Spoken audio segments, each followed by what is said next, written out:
আমার মনে হয় আরিফিন তোমাদের সাকিবকে জিজ্ঞেস করা উচিত যে আমার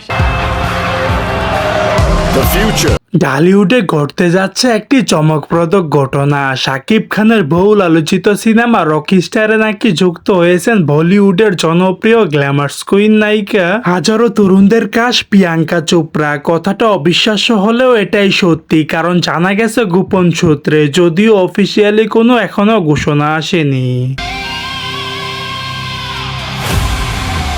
শাকিব খানের রকিস্টার এখন শুধু একটা সিনেমা নয়, এটা একটা আবেগের নাম। কিন্তু শাকিব খানের পাশে প্রিয়াঙ্কা চোপড়াকে কোনোভাবেই মেনে নিতে পারছেন না ওপার বাংলার জনপ্রিয় অভিনেত্রী মিমি চক্রবর্তী। তিনি বললেন, এটা আমি কখনই মেনে নিব না, কারণ এটা একটা অবিশ্বাস্য, হয়তো বা এআই দিয়ে তৈরি করা ছবিটি, কিন্তু অফিসিয়ালি কোনো ঘোষণা আসার পর্যন্ত এটাকে বিশ্বাস করা যাবে না। যদিও শাকিব খানের সঙ্গে আমি একটি সিনেমার মধ্যে কাজ করেছি, আশা ছিল শাকিব খানের রকিস্টার সিনেমার মধ্যেও কাজ করব, কিন্তু শাকিব আমার সঙ্গে বেইমানি করেছে, রকিস্টার সিনেমা থেকে আমাকে বাদ দিয়েছে, এমনটাই দাবি করে জানিয়েছে অভিনেত্রী মিমি চক্রবর্তী।